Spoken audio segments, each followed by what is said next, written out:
Bismillahirrahmanirrahim. Alhamdulillahirabbil alamin wassalatu wassalamu ala asyrafil anbiya'i wal mursalin wa ala alihi wa sahbihi ajma'in. Baik, hari ini kita terus masuk kepada ini satu tambih. Tak kala kita ketahui daripada segala jalan yang menjadi kebinasaan atas segala orang yang berkahwin. Kita dah baca dulu tentang golongan-golongan yang ditolak amalannya. Sekarang kita masuk kebinasaan atas segala orang yang berkahwin. Seperti yang tersebut dahulu, maka sayugianya pula kita ketahui akan faedah berkahwin dan kelebihan berkahwin. Maka faedah berkahwin itu ada 5. Faedah berkahwin ada 5. Yang pertama, dapat anak. Itu faedah tujuan kahwin, untuk mendapatkan anak zuriat. Tambah dalam negara kita ni tuan-tuan, negara yang memerintah sesebuah negara kerana populasi kaum. Kerana populasi kaum. Kalau kaum di situ banyak, maka kaum itulah yang menjadi calon. Bayangkan tuan-tuan, kalau bangsa Islam, umat Islam tak ramai, siapa pula yang akan memerintah kita? Ini kena jaga. Bila kita sebut tentang demokrasi, tambah di Malaysia ni pula, demokrasi berdasarkan kepada kaum. Kalau kawasan itu majoriti satu kaum, maka dialah yang akan pegang kerusinya. Jadilah wakilnya, sama ada ahli parlimen ataupun ahli dewan undangan. Kalaulah orang Islam berkurang, nikah tak anak-anak ataupun tak mau menikah, maknanya pengundi-pengundi makin kurang. Sebab tu kita kena buat kempen membanyakkan anak. Baru ni ada sahabat saya, satu ustaz, anak dia 22 orang.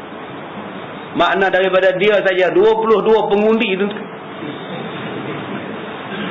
22 orang. Bila kita tanya dekat dia, berapa isterinya? Itu soalan saya. Jangan ditanya berapa isteri saya. 22 anak dia. Dia cerita anak aja, isteri dia abang bapa. Banyaknya tuan-tuan. Itu kena ambil minibus, tak pun coaster tu tuan. Nak berjalan pergi mana-mana ni. Tak apa, supaya pengundi banyak. Habis tu Ustaz, kalau anak ramai nak makan apa?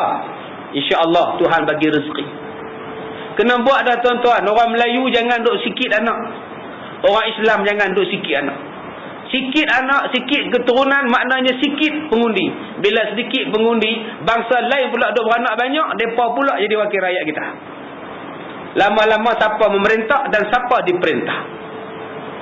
Satu. Yang keduanya tuan-tuan, kita kena fikir daripada sudut politik. Kawasan-kawasan orang Melayu, ahli parlimen Melayu ataupun kawasan parlimen Melayu mempunyai kadar pengundi yang sangat besar. Satu parlimen pengundiannya sampai 70,000 orang. 50,000 orang Melayu saja. Rugi itu tuan-tuan. Pada hadis itu semuanya Melayu. Sepatutnya yang mana ramai-ramai Melayu ni pindahkan ke kawasan yang Melayu sikit, supaya Melayu jadi majoriti di situ. 70,000 satu parlimen, seorang je ahli parlimen. Tapi ada ahli parlimen yang hanya mewakili 20,000 orang pengundi. Sepatutnya yang 70,000 pengundi bersamaan 3 ahli parlimen. Sebab ada ahli parlimen yang wakil dia, yang negeri dia, yang kawasan dia hanya 20,000 je pengundi. Rugi tuan-tuan. Kena cek balik benda ni. Tuan-tuan yang terlibat dalam bidang politik, kena kaji balik benda ni. Ada don tu saja 25,000 pengundi Melayu. Tetapi ada don yang bukan Melayu, pengundinya 6,000 orang saja untuk satu don. Tetapi 6,000 orang dia dapat satu kerusi. Melayu 25,000 orang hanya satu kerusi. Sedangkan kalau 25,000 orang dibahagi dengan 6,000, maknanya dia dapat 3 don tuan-tuan untuk satu kawasan.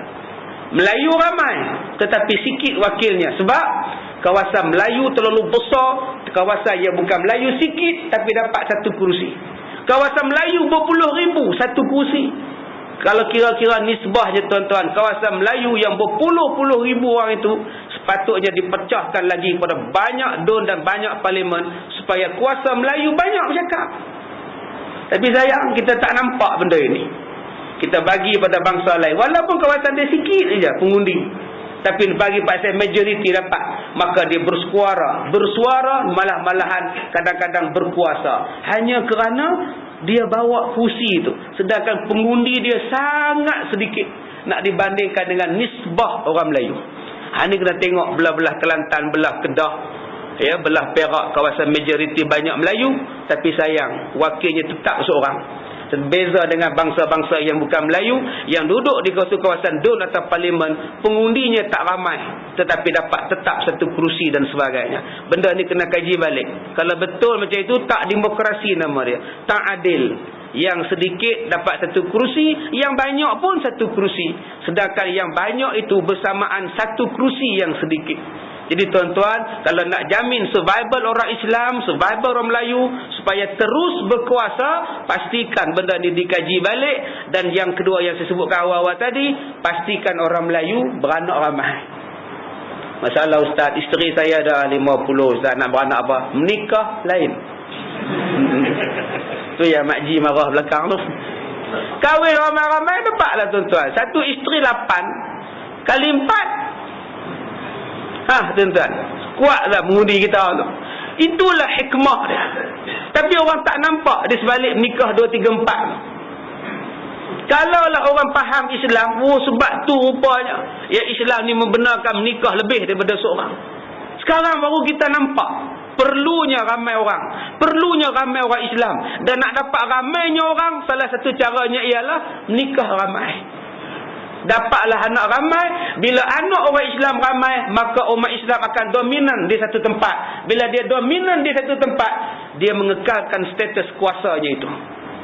Tapi selagi mana kita tak nampak benda ini dan kita tidak mengaitkan itu adalah politik dan itu adalah Islam, kita tak gabungkan sekali, kita anggap politik tak boleh campur dengan Islam, akhirnya tuan-tuan, kita berada dalam keadaan berbahaya.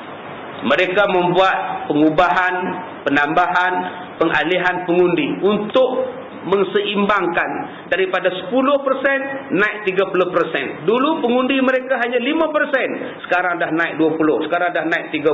Orang Melayu tetap tahap itu. Ini yang kita ambil daripada faedah berkahwin. Tetapi bila kita sebut menikah 2, 3, orang mula marah. Sedangkan itu juga satu bentuk perjuangan. Ini tuan-tuan yang duduk marah dengan orang yang menikah 2, 3, 4. Mereka adalah penyumbang kepada pengundi-pengundi baru. Baik. Macam tak setuju je makcik. Ustaz ni merapu ke apa? Tak ada merapu. Saya cerita ni supaya orang kita teruskan berkuasa. Baik, kemudian dapat anak, iaitu kelebihan yang dituntut akan berkahwin. Kerana maksud berkahwin itu ialah menghasilkan anak, supaya jangan sunyi alam ini daripada jenis manusia. Tuan-tuan cuba tengok kitab-kitab lama ni, dia bubuh jenis manusia. Jenis manusia ni Cik Luqman, orang putih panggil apa? Nah, spesies ke? Entam saja. Kalau jenis haiwan, teori Darwin, dia kata manusia ini melalui proses evolusi, melalui proses berjalan merangkak, berjalan menunduk, jalan rukuk, tegak sikit, tegak sikit, tegak sikit sampai tegak berjalan. Itu teori Darwin, evolution. Selepas itu orang mengkaji betul tak betul teori Darwin ini.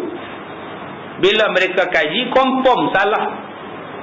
Sebab Allah Ta'ala sebut di dalam Al-Quran, dalam surah As-Sajdah, manusia ni berasal daripada tanah. Daripada tanah. Dan tanah itu melalui proses yang sangat detail, yang dipanggil sebagai proses pensejatan dalam bahasa kita. Sulalatin dalam bahasa Arab, sulalatin mimma immahin, iaitu proses dia diambil tanah, makanan dan sebagainya dicampur menjadi satu benda yang sangat hebat. Sulalah, satu tapisan yang sangat teliti. Baik, kenapa disebut jenis manusia?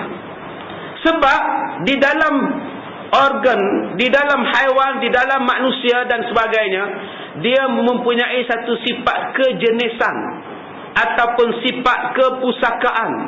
Dia takkan berubah.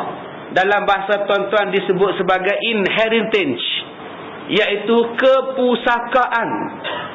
Kalau dia tu kucing, dia akan tetap jadi kucing sampai mati. Kalau dia rimau, dia tetap akan menjadi harimau, dia tak akan bertukar jadi singa. Kalau dia manusia, sampai kiamat dia akan mempusakai manusia. Tuan-tuan jangan takutlah. Apa anak yang kamu kandung tu Fi'ah, dah scan ke belum? Entahlah bang. Anak rimau ke kucing tak tahu lagi lah.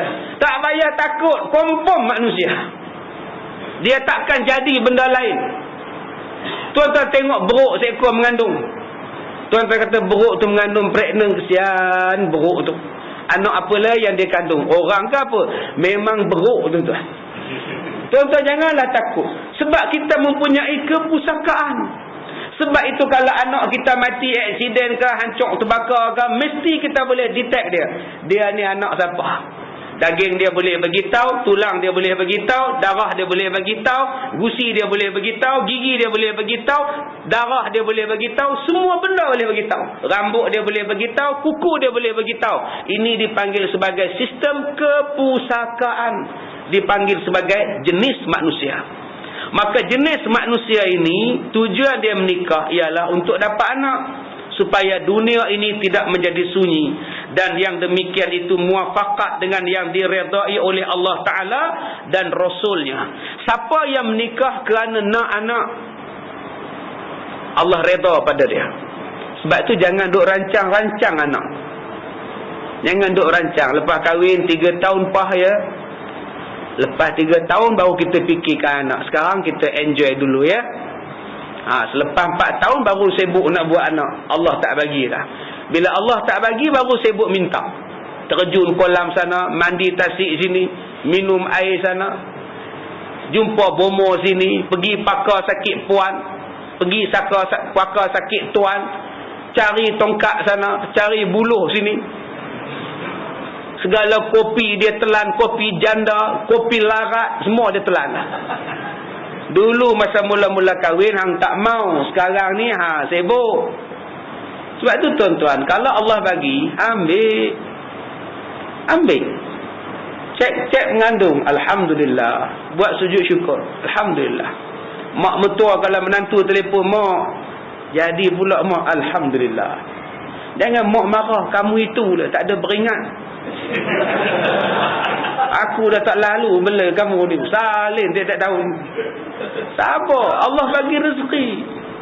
Baik, dan setengah daripada faedah dapat anak ialah, apa faedah dapat anak? Tujuan menikah dapat anak. Apa pula faedah dapat anak? Faedahnya tuan-tuan macam yang tuan-tuan buat sekarang. Tuan-tuan ni mesti ada mak, mesti ada ayah. Ada yang dah meninggal, ada yang belum meninggal. Tak tahu siapa meninggal dulu. Yang saya nak beritahu pada tuan-tuan, yang kita datang ramai-ramai malam ni, semuanya mendoakan kepada arwah mak bapak yang sudah kembali ke rahmatullah. Sekarang ni mak kita rehat dalam kubur sebab kita mengaji. Tuan-tuan mengaji daripada pukul 7.30 tadi sampai sekarang 8.50 ni, rehat mak bapak dalam kubur. Diluaskan seluas-luasnya kubur itu. Seronok je tuan-tuan. Kena 5 anak dia pergi kuliah maghrib serentak sekarang ni. Besok kuliah subuh, besok kuliah duha. Belum masuk lagi yang dia semayang, belum masuk lagi yang dia baca Quran, belum masuk lagi yang dia buat tahlil, belum masuk lagi yang anak tu buat wakaf. Semua itu dipanggil sebagai amalan soleh. Semuanya itu dapat kepada arwah yang sudah meninggal sekarang, khususnya mak bapak kita di dalam kubur. Itulah faedah dapat anak. Banyak orang kata dapat anak ramai ni susah, anak ramai ni payah, tidur malam tak cukup. Kalau nak dikira pampers ni ustaz, sampai sekarang ni boleh buat rumah lah ustaz. Punya kedekut dengan anak dia. Tapi dia tak tahu, yang anak dia kalau dia didik elok-elok, anak itu pos pahala lebih mahal daripada buat belanja pampers tu lagi. Tapi sebab saya tak mau. Nak jaga perut supaya tak gelebeh, 2 cukup. Nak jaga poket supaya tak rabak, 2 cukup. Nak jaga pendidikan anak supaya dapat pendidikan yang sempurna, 2 cukup.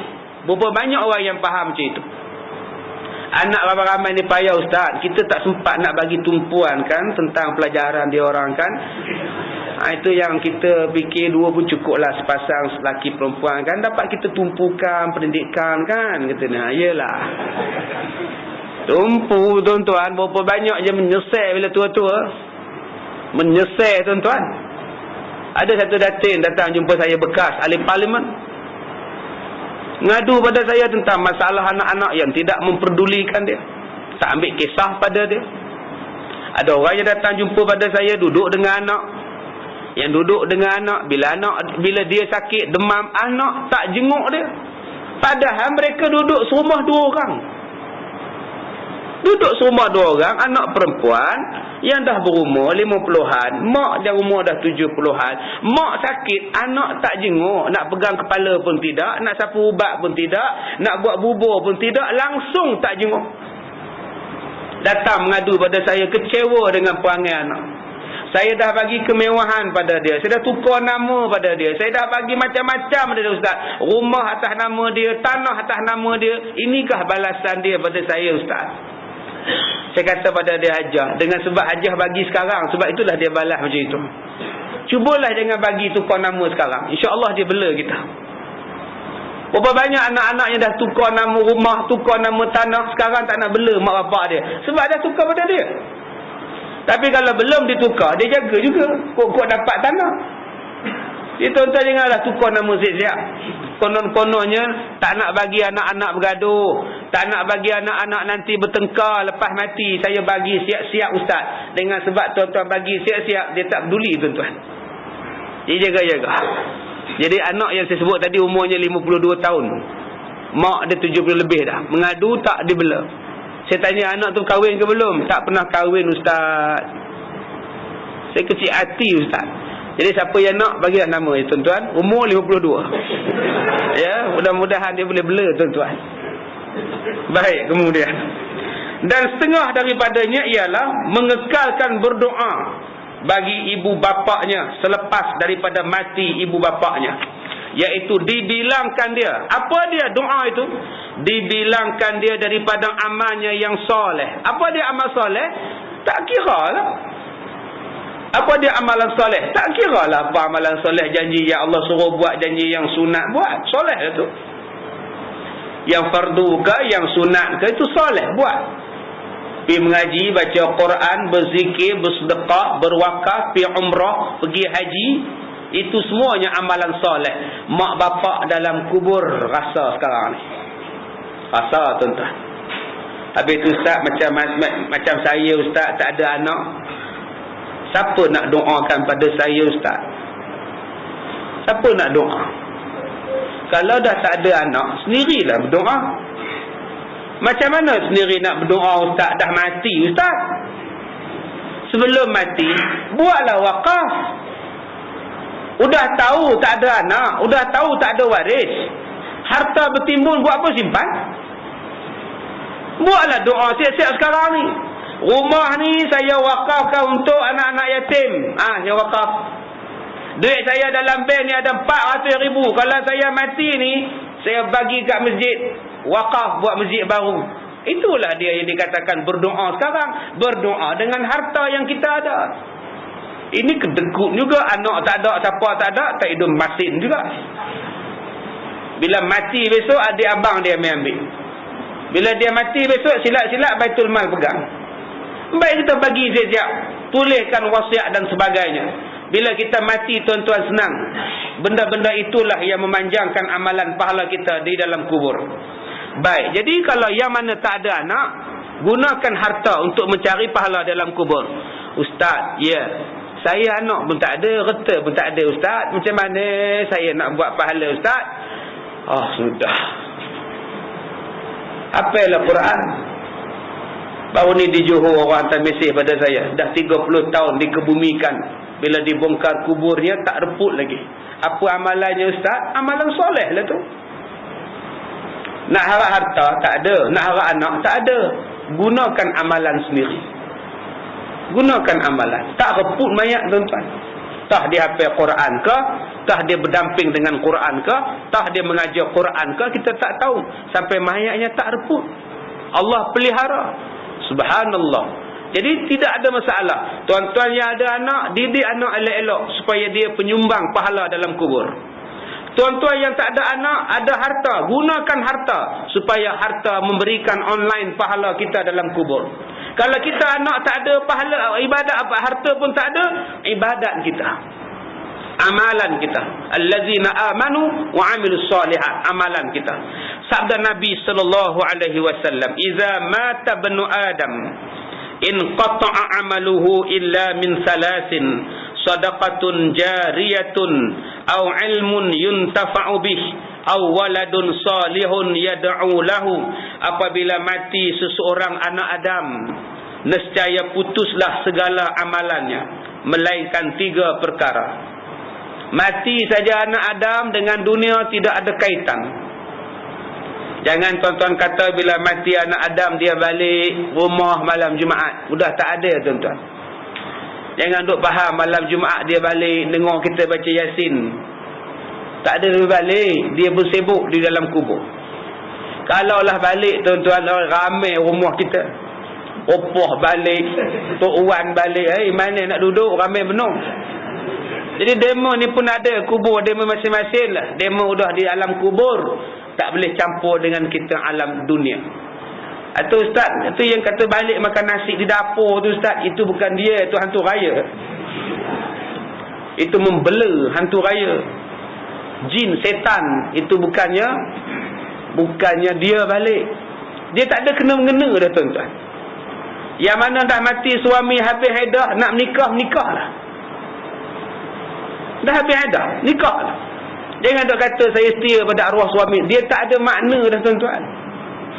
Jangan duk kata lah kubur menikah juga bini aku sampai hati dia. Tak ada dah tuan-tuan. Yang mana isteri menanti, nikahlah. Saya tak tunggu isteri saya mati ustaz, sekarang boleh pulang.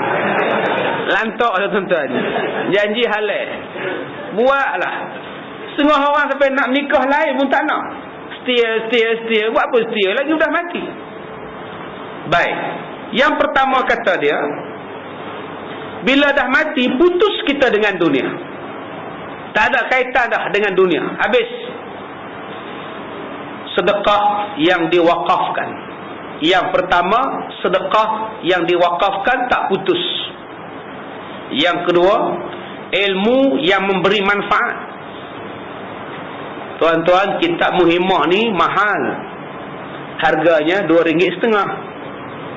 Mahal. Murah lah RM2.5. Kalau lah tuan-tuan pergi kedai kitab, tuan-tuan beli 100 buah. Malam ni ada pada setiap orang. Habis baca, tinggal balik. Bulan depan sambung. Tuan-tuan dapat pahala berkekalan dengan sebab ilmu yang orang belajar. Walaupun tuan-tuan tak jadi ustaz, tak jadi ustazah, tapi tuan-tuan membekalkan kitab, jadilah. Bukannya mahal, RM2.5 aja. Kali dengan 100 baru RM250. Tak mahal. Tak di sini. Dan yang mana pegang kitab, jangan orang balik pula. Hak surau, wakaf masjid, tinggal di situ. Bulan depan dapat pahala. Ni, kitab Muhimmah kita ni dibaca seluruh Malaysia. Bukan kata di Kemensah. CD kita ni sampai ke Switzerland.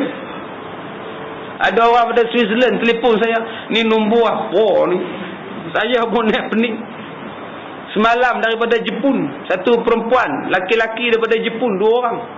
Dia dengar CD kita tu di Jepun. Nak sebut apa tu, Kyoto ke apa nama tempat dia. Saya nak sebut pun tak erti. Jadi tuan-tuan bayangkan, sudah sampai seluruh dunia dah bacaan kitab kita ni orang duk dengar. Kalau tuan-tuan sumbangkan sikit je, daripada tuan-tuan duk tukar sepuluh rim baru tu, ya, sebelum masuk perjanjian AFTA ni, baik tukar siap-siap, baik tuan-tuan bagi sikit.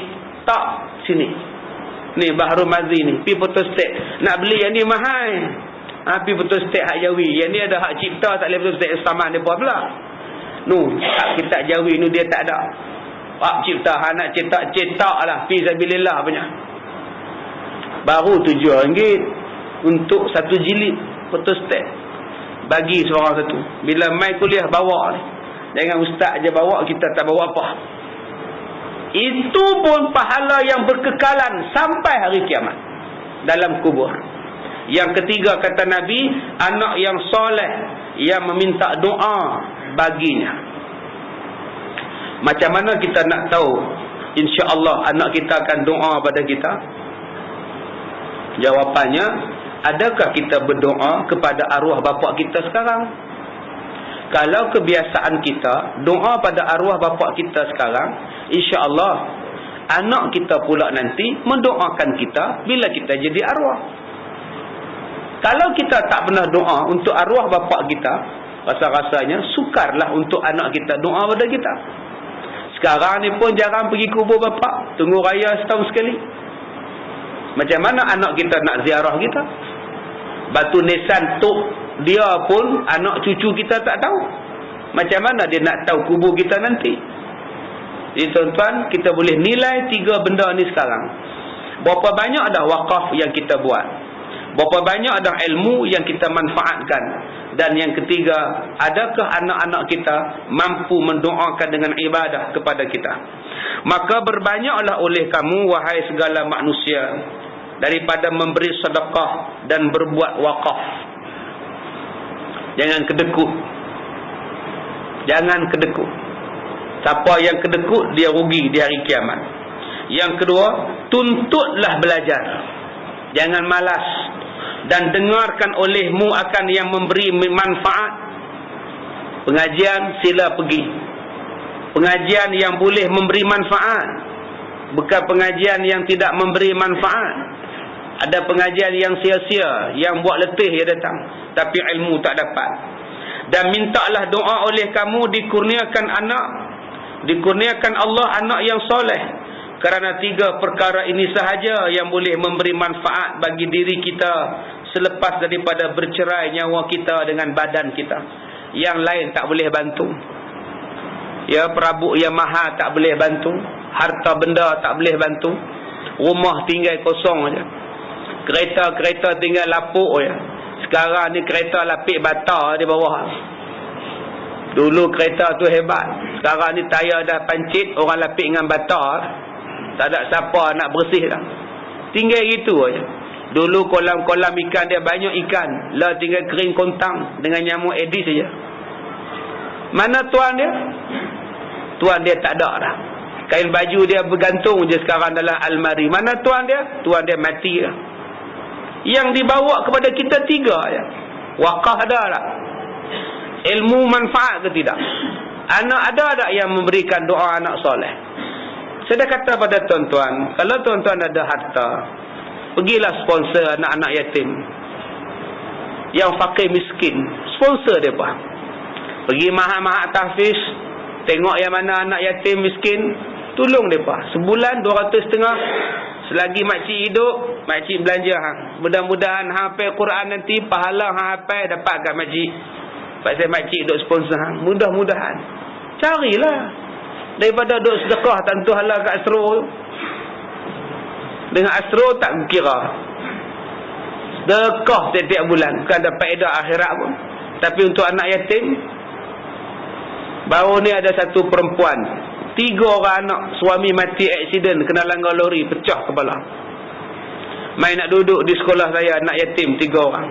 Muda lagi mak ni, 38. Siapa nak bagi nama? Ya, kesian tuan-tuan. Kau kerja apa? Kau tak kerja apa lah, duk meniaga kuih lah. Allah, tu anak-anak jana ni nak letak kat ustaz ni. Kau serah pada ustaz lah, insya-Allah.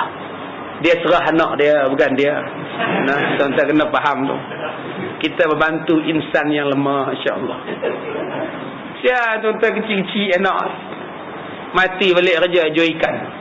Suami jual ikan, langgar dia lori, hancur kepala dia. Sian anak-anak ni. Mata duk terkebir-kebir hitam macam mata ni. Anak-anak yatim. Tolong pokok macam ni. Banyak tuan-tuan. Padang tu tolonglah juga. Jangan tak tolong pula Padang tu. Tapi Padang tu jauh. Yang di Padang tu jauh. Boleh tolong. Cuma mereka kejut kita dengan bulu runcing. Jadi itu je lah. Tapi kalau anak yatim di Malaysia ni, insya-Allah dia tak baling batu. Dia tak baling dengan bulu runcing. Dan dia tak bakom daerah kita, insya-Allah. InsyaAllah. Tambah pula dia hafaz Quran. InsyaAllah dia tolong doa lagi. Dia bapak tak ada, dia mak tak ada. Kita duk bagi belanja makan tiap-tiap bulan pada dia. Takkan dia tak doa? Ya Allah, pahalaku baca Quran, pahalaku hafal Quran, aku sedekah lah pada maklum nak. Dialah yang duk sponsor aku makan. Mudah-mudahan teranglah kuburnya ya Allah. Sampai pahala dia. Walaupun dia bukan anak kita, pasal dia doa. Doa, ud'uni astajib lakum. Mintalah pada aku sampaikan, makbulkan doa kamu. Baik, habis. Bermula murad.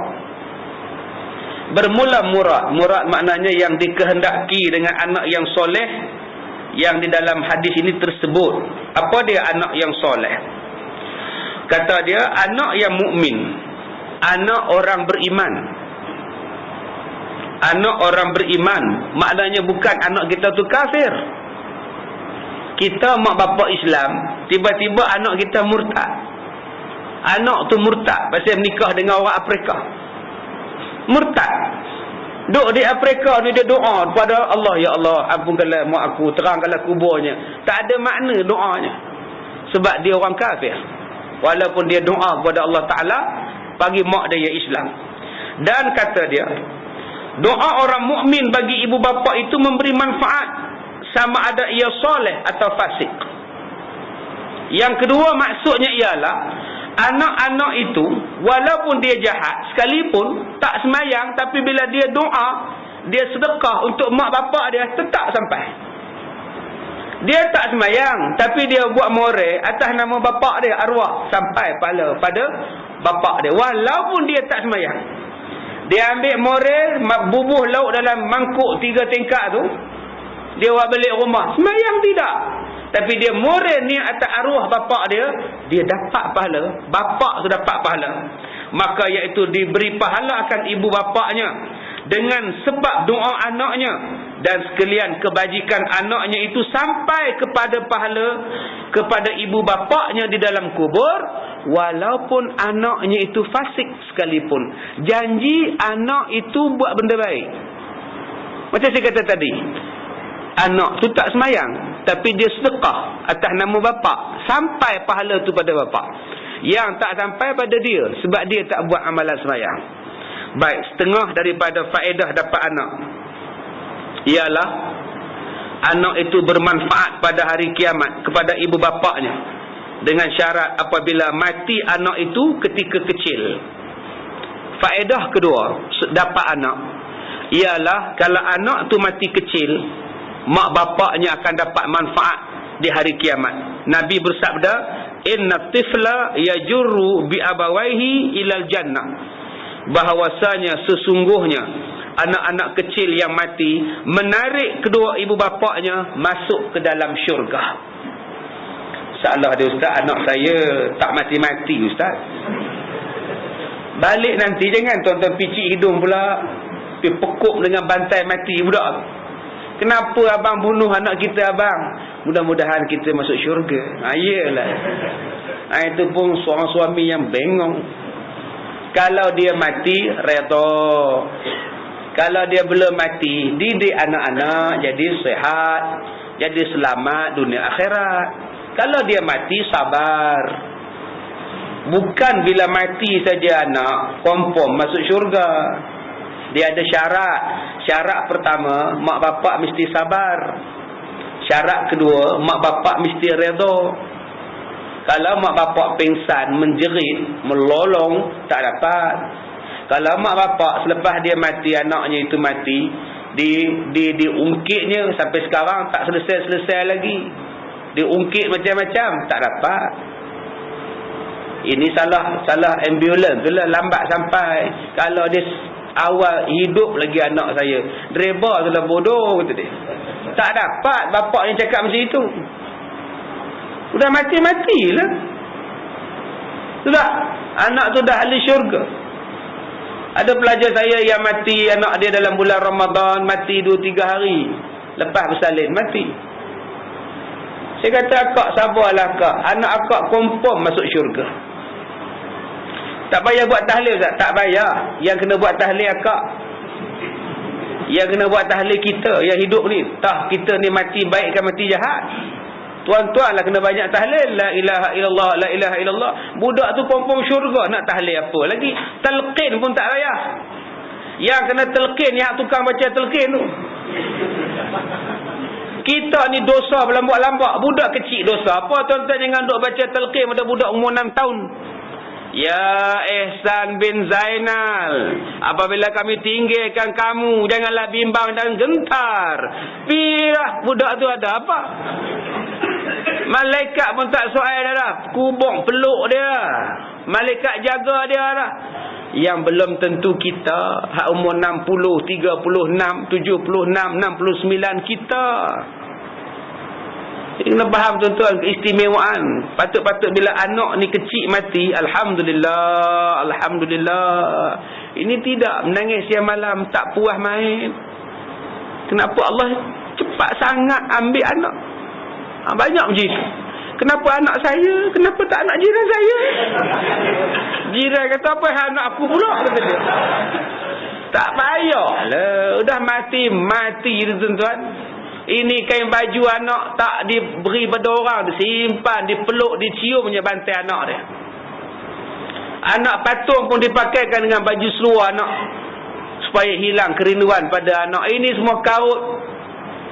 Kalau ada anak-anak isteri kita buat macam itu tuan-tuan, sampai baju baby tu dipakaikan pada baju teddy bear dia tu, konon-kononnya nak ingat ni anak aku tu, nak bakar je teddy bear tu. Kamu tak reda. Anak ni ahli syurga. Dia tunggu kita depan pintu syurga. Oh iya ke abang? Ingat ke eliket? Tak ada maknanya eliket. Dia pun tak benar Islam nak nunggu kita apa? Baik. Dan sabda Nabi lagi bahawasanya kanak-kanak yang kecil dikata baginya, masuklah kamu dalam syurga. Mereka akan berhimpun dalam satu tempat di padang mahsyar. Dia tak payah tunggu lama-lama matahari sejengkai di kepala tak jumpa. Kita ni nanti tuan-tuan semua rasa peluh sampai ke hidung. Budak-budak ni tak rasa peluh tu. Mereka tak akan masuk syurga tanpa hisap. Kita macam-macam benda yang kena hisap. Mereka tak ada hisap, tak ada kira bicara. Ini istimewanya. Sebab tu kalau tuan-tuan sini ada seorang, 2, 3 anak yang mati, patut senyum. Ada seorang calon anak aku ahli syurga. Alhamdulillah, alhamdulillah. Patut senyum lah. Tapi ada setengah orang semayang pun tidak. Tak semayang mat. Anak saya 2 orang mati accident ustaz. Dua-dua syurga dah. Buat apa saya semayang lagi? Saya bapak pun syurga juga. Kita yelah, betul lah kamu tu. Tak semayang kamu rupa dia.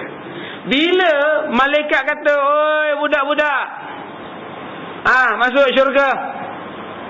Macam kita lah kalau buat kenduri, yang kita bagi makan dulu budak-budak.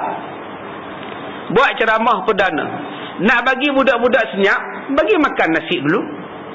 Semua budak-budak. Begitulah di hari kiamat. Budak-budak masuk syurga dulu.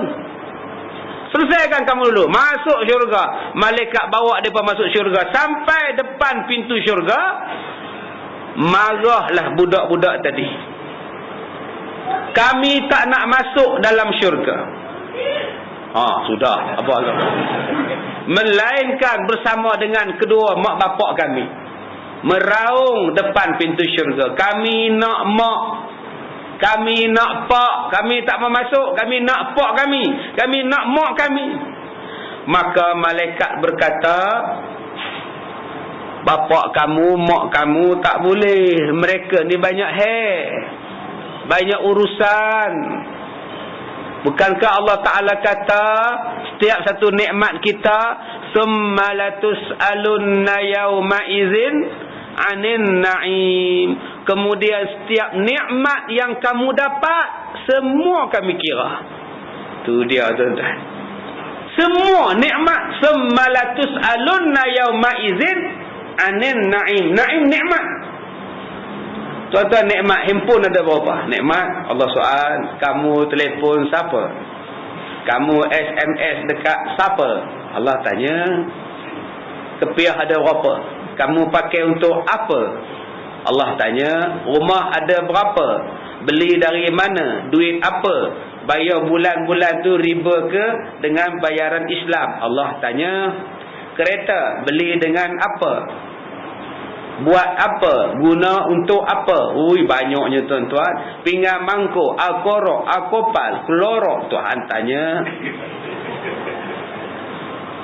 Banyaknya tuan-tuan. Kasut tuan-tuan berapa pasang? Akak-akak. Tuhan tanya. Bonia, Sonia. Tuhan tanya. Beg tangan. Pi ke Italy, beg tangan. Pi ke Medan, beg tangan. Pi ke Petaling Street, beg tangan. Tuhan soal. Tengok gelang tangan banyak, tengok jari banyak cincin, garu di tengkok rantai, garu di kaki rantai, garu di telinga subang. Oi, Tuhan soal. Banyaknya benda Tuhan nak soal. Tengok dalam peti air, ayam mati, Allah soal dalam peti air. Ayam hidup pun Allah soal. Buka-buka peti air, keluar ayam. Allah soal makanan yang kita makan. Banyaknya. Abang Haji tu, serban berapa lah Abang Haji? Allah soal.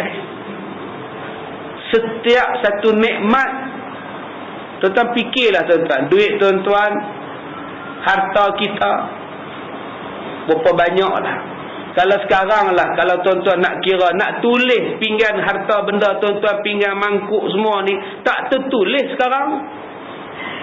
Plekat yang kita beli sejak tahun 48 sampai sekarang berapa lai lah. Kita lupa dah, tapi Tuhan ingat. Allah tanya, cak gajah duduk, hang beli di mana? Curi ke apa? Cak gajah berlari. Kasut selipar yang kita beli sejak tahun 79, berapa banyak? Berapa banyak orang yang pakai selipar dia ambil yang sembahyang Jumaat siang tadi. Kasut dia hilang, dia pakai kasut orang. Tu ada satu di bawah. Tuan-tuan ingat Allah tak soal ke? Balik sekali lagi, pergi hantar balik kat masjid tu, lempar kot pagar. Ni bukan kasut aku. Tapi setengah orang dia tak faham. Saya datang berkasut, kenapa saya pulang tak berkasut? Sebab itu saya terpaksa mengambil kasut, supaya saya berkasut. Buatlah tuan-tuan. Jagalah tuan-tuan. Itu nikmat. Budak-budak nak ditanya apa? Mereka takkan ditanya, mereka terus masuk syurga. Maka malaikat berkata kepada mereka, masuklah oleh kamu akan kedua-dua bapa kamu bersertanya ke dalam syurga. Dalam satu lagi hadis, Nabi tanya, Allah tanya kepada malaikat, kenapa budak-budak ni tak nak masuk syurga? Malaikat kata, sesungguhnya engkau lebih mengetahui pada kami ya Allah. Mereka tak nak masuk sebab mak bapak mereka tak ada. Kata Allah pada malaikat, suruhlah mereka cari mak bapak mereka. Maka budak-budak tadi pun cari mak bapaknya. Yang belah kanan pegang bapak, yang belah kiri pegang ibu, berjalan bersama-sama masuk syurga. Ini dia tuan-tuan, kelebihan orang yang mati kecil. Mak bapak dia diheret sama masuk syurga oleh anak-anaknya. Barang siapa yang ada baginya seorang anak perempuan, dia tak sebut anak laki-laki, dia sebut anak perempuan. Tuan-tuan, di sini ada anak perempuan, Siti, Balqis, Siti, Nurhaliza dan sebagainya. Anak perempuan itu Rafi'ah, Rasidah, Sabariyah dan sebagainya. Siapa-siapa yang ada anak perempuan, diajarinya akan dia adab. Disuruh tutup aurat, disuruh berpakaian dengan pakaian yang menutup aurat, diajar tentang agama, suruh anak semayang, anak tadi baik, dia ajar anak dia baik dengan hukum hakam dan adab. Kemudian anak perempuan tadi diberinya makan akan dia dan diperbaiki makanannya dan menyempurnakan segala nikmat atas anak tadi dengan nikmat yang Allah Ta'ala bagi. Nescaya anak perempuan itu di hari kiamat berada pada kanannya dan kirinya, memelihara mak bapaknya daripada api neraka hinggalah mak bapaknya masuk ke dalam syurga. Inilah satu hadis nak memberikan kepada kita, Islam tidak pernah memandang berat sebelah pada orang perempuan. Masih lagi terdapat orang-orang Melayu yang tak suka anak perempuan. Dia lebih bangga dengan anak laki-laki. Cukup bangga kalau dapat anak laki-laki. Dia tak suka anak perempuan, sebab anak perempuan nanti kahwin tinggalkan dia. Dia tak suka dapat anak perempuan, nanti anak perempuan ni beranak menyusahkan dia. Tapi Nabi kata dalam hadis ini, siapa yang bela anak perempuan elok-elok, agamanya bagus, anak perempuan itu akan menghalang dia daripada api neraka dan memasukkan mak bapak ke dalam syurga. Jadi tuan-tuan, tolong betulkan balik fahaman tuan-tuan tentang anak perempuan. Jaga elok-elok. Kenapa ya anak perempuan ini susah istimewanya sampai tahap macam ini? Sebab kata Rasulullah, sebab memelihara anak perempuan lebih sukar daripada memelihara anak laki-laki. Tadi ada orang telefon, semalam telefon saya. Anak dia 14 tahun, tingkatan 2, lari seminggu dah ikut jantan. Seminggu tinggal mak bapak. Tolonglah ustaz buat sembahyang hajat. Dia lari ke mana kak? Tahu tak dia lari mana? Tahu. Rumah boyfriend dia tu pun tahu. Report lah polis. Suruh polis pergi ambil anak tu. Kalau kau nak ambil kan gaduh ke apa ke? Pergi report anak saya lari tak ada, sekarang dipercayai duduk di situ. InsyaAllah. Boleh ke ustaz? Boleh. Apa tak bolehnya? Pagi dia telefon, malam dia hantar mesej. Anak saya telah pun dapat dibawa balik dengan bantuan polis. Terima kasih atas nasihat ustaz. Tuan-tuan, yang itu pun tanya saya. Patut report polis, dah tahu anak lari duduk situ. Ada kucing Parsi hilang pun report kat saya. Kucing Parsi, saya kata dah tak ada dah kak. Kalau dah seminggu tak ada dah. Tambah rumah kak tu banyak orang Vietnam. Dia mau buat sate kak oi. Susah hati. Macam-macam. Ada yang datang mengadu pada saya, ustaz, majikan saya tidak mencarumkan dalam perkeso. Saya kata itu kerja pejabat tenaga rakyat, pejabat buruh, sumber manusia, bukan untuk saya. Pergi report kat sana lah pejabat sumber manusia. Pi. Yang bukan-bukan tuan-tuan. Saya pun kadang-kadang menung tengok orang ni. Sebab tu saya kata pada tuan-tuan, saya ni mengalahkan YB lagi.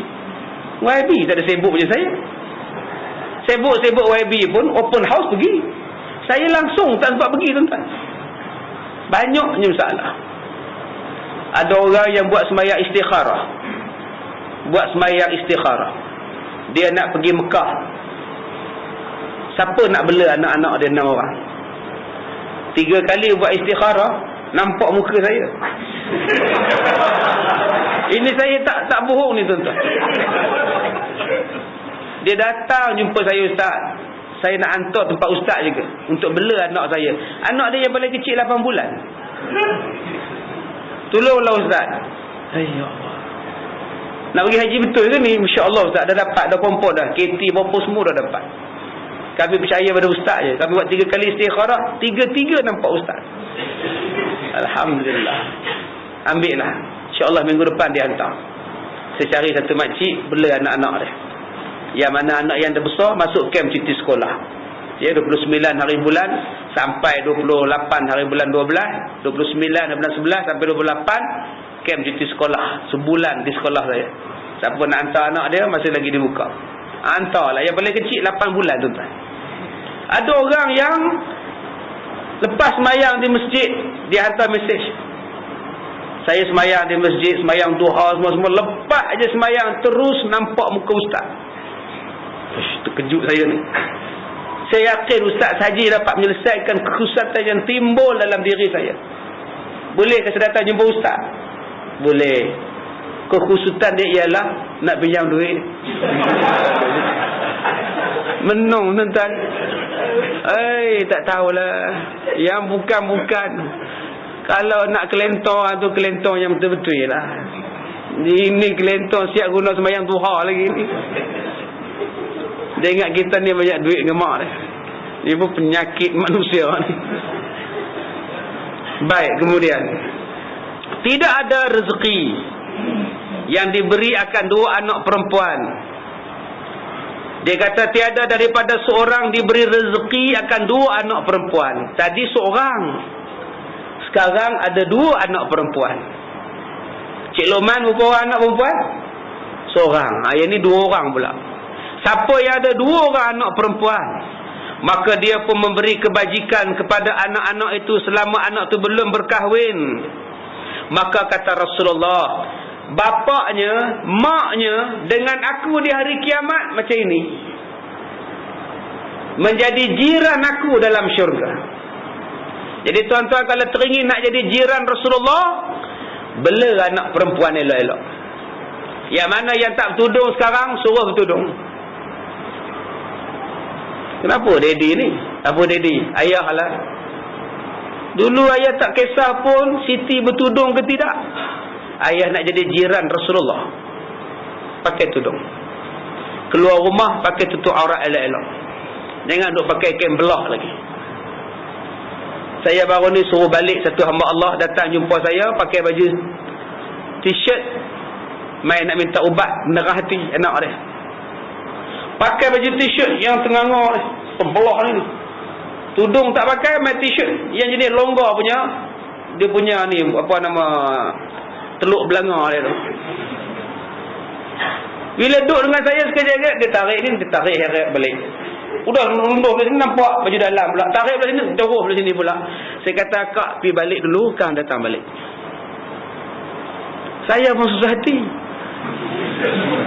Sekali dia tarik yang ni, buka je tu. Buka je, tarik yang ni pula. Macam manalah nak bagi terang hati anak. Akak pun tak terang. Terang kau lain. Susah hati tuan-tuan. Saya kata, kak balik dulu, sekali lagi datang balik. Petang dia datang balik pakai baju kurung. Ada baju kurung. Kadang-kadang tu pun masalah. Asyik baik jumpa saya. Tu yang kena rogo, kena rabak. Kalau jumpa puak-puak teruk, saya ni setakat ni insya-Allah tak teruk lagi. Kau ya Allah, selamatkanlah aku ya Allah. Kena iman tak ada ke? Bahaya ni, saya minta lah akak-akak, ya, untuk makluman tuan-tuan. Saya ni tak tahulah, dalam sehari tak kurang daripada 80 SMS, telefon. SMS saya belum masuk telefon.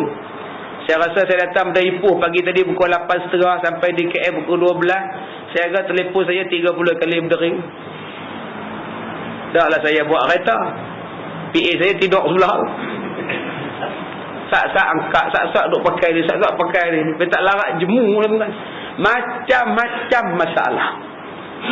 Jadi saya minta lah yang mana yang nak cakap dengan saya tu, cakap straight lah. Straight to the point. Apa benda yang nak cakap. Tak payahlah ustaz, saya cakap elok ustaz, saya ada masalah sikit. Kadang-kadang tuan-tuan lembek tengkuk saya dengar ni. Mula-mula mengadu masalah, lama-lama ustaz, sudah. Bila dia naik 6 harakat tu adalah makna lagi. Kalau dia tak ada harakat tu ustaz, tu tak ada harakat tu, dia tak okey lah tu. Ustaz, dia mulalah. Jadi saya minta lah tuan-tuan, jangan kata saya sombong. Ada orang hantar mesej pada saya, ustaz sombong. Saya mesej tak jawab, saya telefon tak angkat. Saya nak mesej, nak jawab apa, saya tak reti nak jawab. Dia macam-macam bunyi mesej, bunyi-bunyi. Nak baca tu pun saya geli. Nak jawab apa? Kadang-kadang hantar yang lucah, kadang-kadang pergi hantar yang benda yang tak sepatut ditanya pada seorang ustaz. Yang dia tanya tu patut-patut ditanya oleh Ismail Tambi ke apa ke. Baru betul pakar sakit puan ke sakit tuan tu, bukan saya punya. Jadi saya malas sebut di sini, cuma saya nak ambil kesempatan dalam rakaman kita ni minta, khususnya pada kaum ibu yang selalu telefon saya SMS. Setakat ni insya-Allah lah tuan-tuan, Tak ada lagi lah saya teringin ke apa ke. Jadi saya minta lah, saya jelaskan dari situ. Ya, supaya jangan timbul perasaan-perasaan benda-benda yang tidak menyeronokkan. InsyaAllah kalau tuan-tuan nak berlintah langsung dengan saya, tuan-tuan boleh terus pergi ke laman web saya, senang. Tu cakap je. Nanti saya jawab lah dalam web saya tu, www.albarakah tu. Hantar je di situ. Nanti saya jawab apa pun soalan tuan-tuan, ya, yang tuan-tuan nak adukan. Kadang-kadang saya terasa pun ada kecil hati, pun ada yang maki hamun pun banyak. Dia tak seronok bila mesej-mesej lucah, mesej-mesej ayat-ayat power-power ni yang sampai. Setakat kita nak mengadu soalan, apa masalah, itu je, jangan lebih daripada itu. Jangan duk tanya ustaz tak teringin ke lagi nak menambahkan cawangan, tak payah. Okey, janganlah hantar yang bukan-bukan. Saya takut jadi benda yang lain. Setakat ni saya duk kontrol benda ini supaya tak jadi. Tapi kalau jadi, buat macam mana? Kita terimalah kan, macam mana. Setakat ni janganlah tuan-tuan, saya minta ya. Baik, yang seterusnya. Saya cakap macam ini sebab banyak. Itu saya cakap. Ya, banyak sangat. Ada orang semata-mata datang nak nengok aja Ustaz Kazim di Ipoh. Itu je. Daripada KL, daripada Johor, daripada Singapura, nak nengok aja. Ada datang nengok, tak berkelip.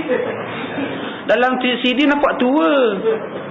Sekarang nampak muda pula. Ya Allah, macam-macam tu tadi. Saya minta betul-betul kita secara profesional nak mengaji betul-betul. Jangan ada niat-niat yang lain. Ada yang datang jumpa saya nak minta duit 150,000 nak pinjam beli rumah. Ada yang nak pinjam duit nak menikah anak. Ada yang minta supaya nak bagi cerai orang. Malah ada orang yang minta saya bomokan sampai mati. Saya kata saya bukan bomo. Saya bukan bomo. Ustaz bagi mati Ustaz, saya tahu Ustaz boleh buat. Berapa ribu Ustaz nak? Ini pun ada tuan-tuan yang bukan-bukan datang. Yang datang daripada jauh pun ada tanya. Soalan dia cukup dah. Ustaz UMNO kepas. Itu je. Saya tanya Tuan Haji datang nak tanya itu je. Itu je Ustaz. Lagi puas hati saya Ustaz. Subhanallah. Habis dia tanya, dia pun balik. Assalamualaikum. Balik. Duit tu dah saja pergi balik RM58 ke mak. Belum masuk minyak makan lagi. Tak apalah tuan-tuan, janji dia puas hati. Jadi soalan yang mesti profesional. Jangan ada soalan yang menyentuh. Ajak buat itu, ajak buat bisnes, ajak saya jadi duta produk. Minta maaf, saya tak berminat untuk menjadi duta mana-mana produk. Ya, sebab saya dapat maklumat. Dia kata, Ustaz, tolonglah Ustaz, kami nak beli CD Ustaz ni kena booking, kata dia. Kena ulang cetak lah, booking. Kalau tak booking tak dapat. Ada satu syarikat datang minta saya tunjuk macam ini je, iklan kopi. Saya tu minta maaf, saya bukan jenis itu. Saya nak mengajar. Ada yang tawarkan saya jawatan untuk jadi itu bukan. Saya tidak mahu. Saya hanya nak sekolah saya saja.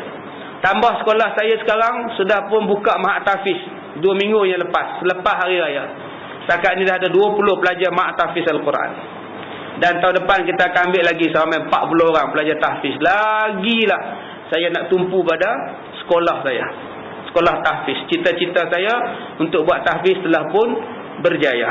Jadi kalau tuan-tuan pergi sekarang di sekolah saya, ada 20 pelajar tahfiz yang sedang menghafaz Quran. Yang tak sabar-sabar nak masuk, kita terima lah. Kita kata tahun depan, dah Ustaz, nak sekarang juga, masuklah. Jadi tuan-tuan yang mana nak masuk tahfiz saya, siap dengan akademik, SPM dan PMA pun kita sediakan tahun depan. Temuduga pada bulan 12 awal tahun nanti. Jadi tuan-tuan boleh buka laman web kita, ambil borang di situ dan hantar balik borangnya, akan dipanggil surat untuk temuduga. Syaratnya 13 tahun ke atas, lelaki sahaja. Dan tahun hadapan insya-Allah perempuan akan dibuka. Jadi tuan-tuan yang mana nak masuk tahfiz, buatlah. Dan saya pun dah bincang dengan PA saya, tahun hadapan saya nak kurangkan ceramah-ceramah di luar untuk memberi tumpuan kepada tahfiz. Ya, sekarang ni saya terlalu banyak berjalan di luar. Sebulan saya berjalan 30,000 kilometer. 25,000 hingga 30,000 kilometer. Semua tempat saya berjalan, tak duduk di rumah. Ya, tak duduk langsung di rumah. Besok pagi di satu hari di KL, hari Ahad satu hari saya keluar. Hari Isnin pun begitu juga. Jadi dah sampai masanya saya ceramah ni dah 18 tahun. dah sampai masanya saya tumpu balik pada sekolah tahfiz saya. Saya mula mengajar tahun 90, tahun 93, tahun 92 saya dah mengajar lah. Ya, maknanya hampir 18 tahun saya mengajar. Dan mengajar saya mula-mula ialah sekolah tahfiz. Jiwa saya memang saya sangat sayang kepada budak-budak tahfiz. Saya pernah mengajar budak-budak tahfiz 15 orang, 3 bulan saja boleh ingat 3 juzuk Al-Quran. Ya, boleh jadi juhal peringkat negeri 3 juzuk. Main bola sambil hafal Quran, jogging sambil hafal Quran, main badminton dengan demo sampai hafal Quran. Saya bawa budak-budak jogging dalam kampung, seorang satu ayat, seorang satu ayat, patah balik ke belakang, datang ke depan, patah balik ke belakang, sampai satu kampung saya buat. Jadi insya-Allah tuan-tuan, kalau kena gayanya memang budak-budak ni boleh ingat Quran dengan kesungguhan daripada guru. Saya takut bila saya mengajar luar banyak, saya tak boleh tumpu pada anak-anak. Akhirnya harapan mereka, harapan mak bapak tak kena. InsyaAllah saya akan kaji baliklah tahun depan Kemensah ni ada ke tidak. Ya, kalau agak-agak susah kita stop lah. InsyaAllah mana-mana tempat yang bermasalah memang kita akan stop kuliah sebab saya nak tumpu pada sekolah-sekolah saya tu. Baik, yang terakhir. Baik, kata Nabi, tadi 2 orang anak perempuan. Siapa yang ada 3 anak perempuan atau 3 saudara perempuan, dia sabar di atas susah mereka itu. Anak perempuan ni tuan-tuan, kalau orang tak kacau dia ngacau orang. Itu masalah kita anak perempuan. Kalau anak kita tak ada ngacau orang ngacau dia. Kalau di kampung tu ngendap lah. Tambah-tambah ada kes yang saya jumpa tuan-tuan, anak perempuan buat masuk jantan, naik tingkat atas rumah dia. Mak bapak tidur di tingkat bawah, tak tahu anak dia projek di tingkat atas. Jahatnya zaman sekarang ni punya budak-budak. Sabar dengan kerenak anak perempuan, susah bela anak perempuan, dan sabar di atas kedukaan mereka. Ada satu bapa yang anak dia 16 tahun. Anak dia berumur 16 tahun mengandung anak dia. Tak tahu nak buat apa. Datang mengadu, ustaz, anak saya 16 tahun. Sekarang mengandung 7 bulan. Saya kata yang jantan tu dah kena tangkap. Dah, sekarang dah kena tangkap. Kenal jantan tu. Saya dah jumpa dengan bapak dia ustaz. Saya dah jumpa dengan mak budak ni. Saya kata tolonglah jaga anak hampa duk bawa anak saya. Saya dah kepung anak saya, dah kunci pintu ustaz. Dia keluar juga ikut budak jantan tu. Yang lebih malang ustaz, mak bapak budak laki-laki ni tahu anak mereka bawa anak saya. Saya pukul anak saya ustaz, saya tampar anak saya malam-malam keluar. Tapi ustaz tahulah anak perempuan saya pening ustaz. Saya kerja, isteri saya pun kerja, mereka pergi sekolah, mana saya boleh kontrol ustaz? Dalam duk nasihat, dalam duk marah, dalam duk pukul, duk kunci pintu, mengandung juga. Sekarang anak tu buat apa? Saya dah berhentikan sekolah setahun. Pak saya nak bersalin ni. Soalan saya pada ustaz, kalaulah dia bersalin nanti, anak tu saya nak buat apa? Nak serah kepada JKM atau nak serah kepada orang yang nak bela, atau saya nak serah kepada pusat jagaan yang banyak sekarang ni orang yang mengandung luar nikah duduk sini sampai beranak dibasuh dan sebagainya.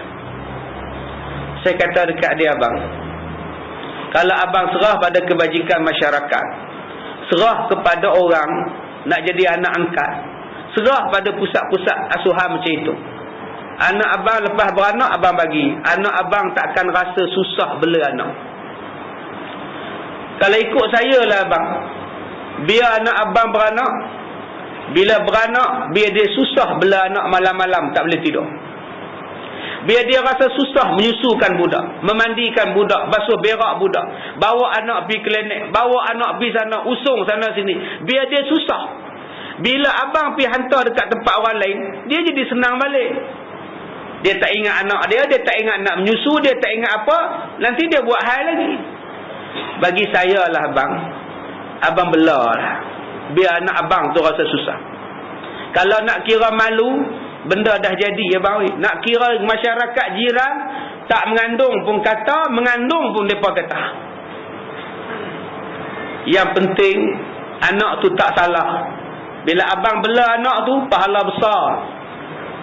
Anak abang pula dah taubat, benda dah taubat ni selesai lah abang.